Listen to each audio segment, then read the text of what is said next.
At the starting of the week, at Summit Talks you'll hear them speak.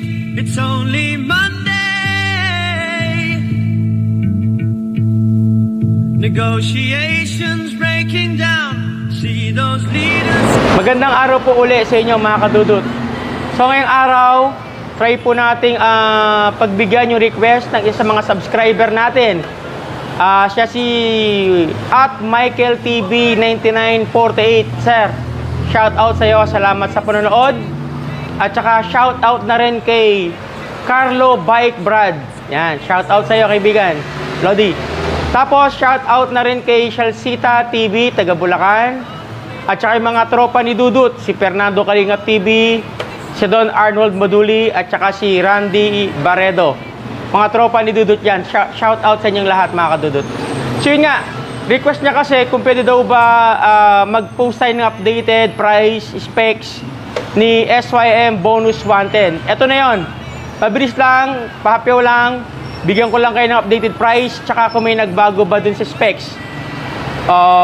Para at least yung wish natin o yung request ni Sir Michael, magawa natin. Tara, i-check natin yung bonus 110 ng SYM.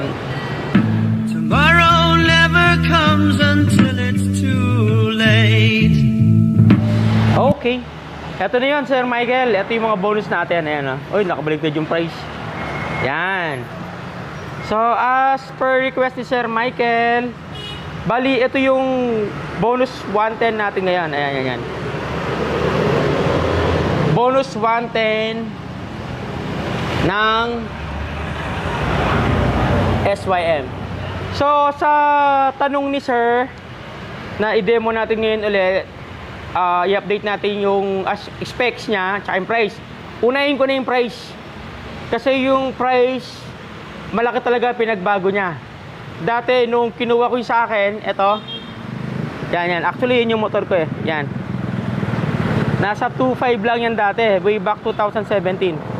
Tapos ngayon, 2023, which is 5 taon na nakakalipas,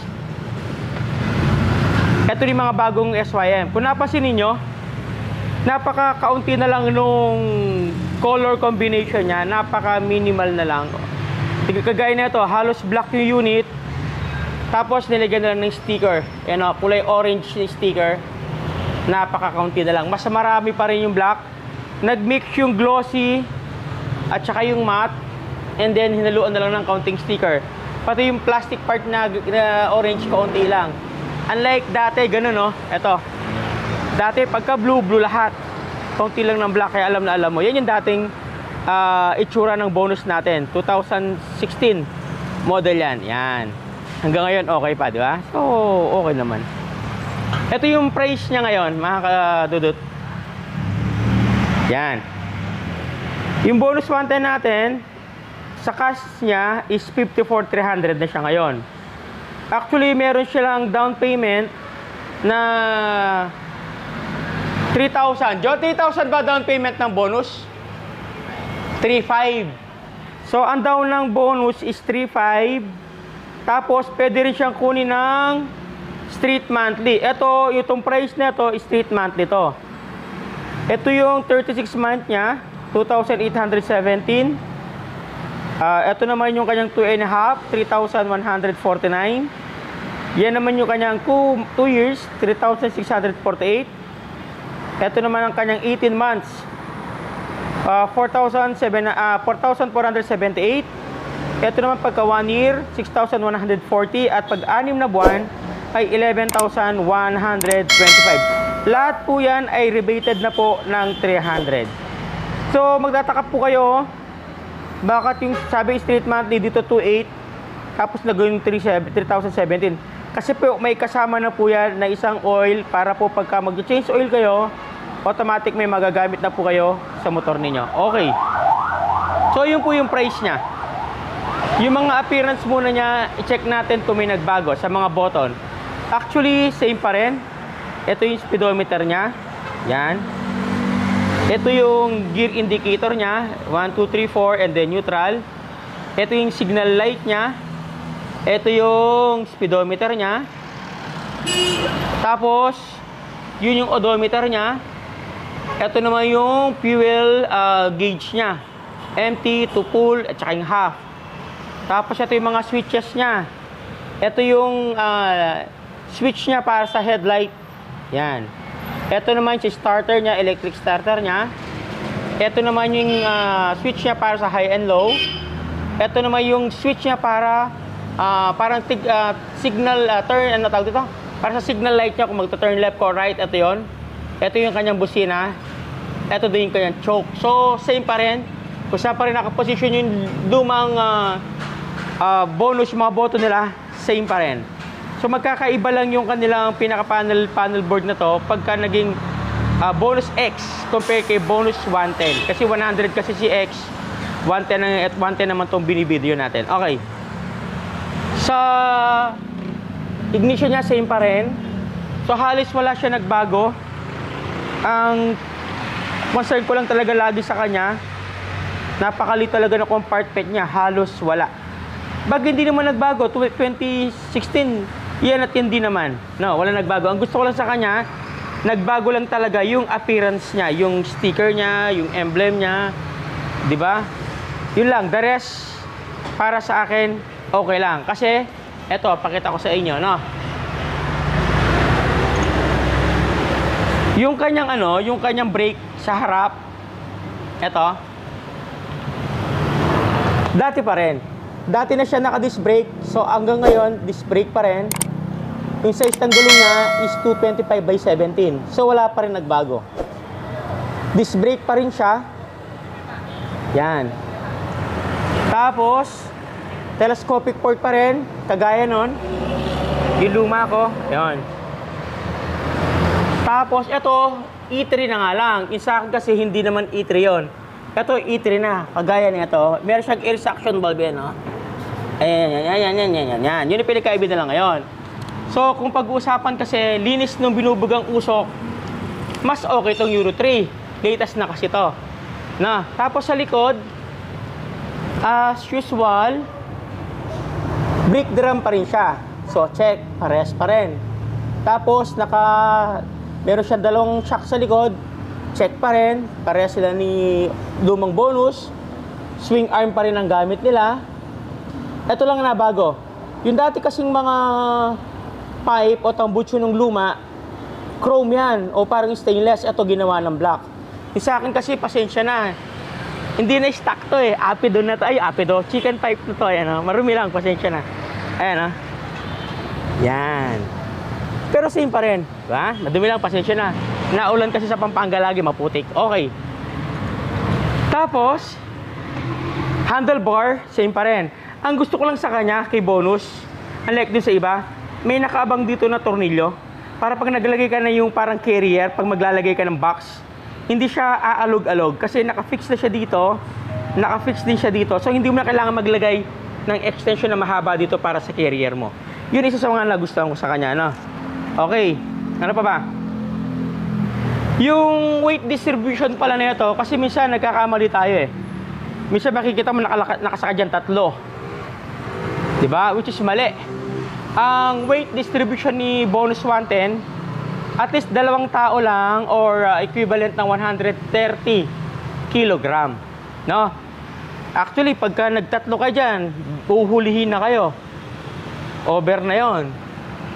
No? Tapos, yung maximum speed nito nasa 81 km per hour. So, kung sa akin, mabilis na yon, yung 80. Pero hindi ko sinasabing yun lang ang kaya niyang takbuhin. Kasi na-try ko yung bonus ko, hindi lang siya 81 km per hour. Nasubukan ko na. Palagi ko, doon sa mga gumagamit din ng bonus, makakapag-comment sila ng, oo nga, hindi lang 181. Pero, hindi ko kayo ini-encourage na magpatakbo ng mabilis. Nasabi ko lang sa inyo na yun ang maximum speed na based sa kanyang manual. Okay.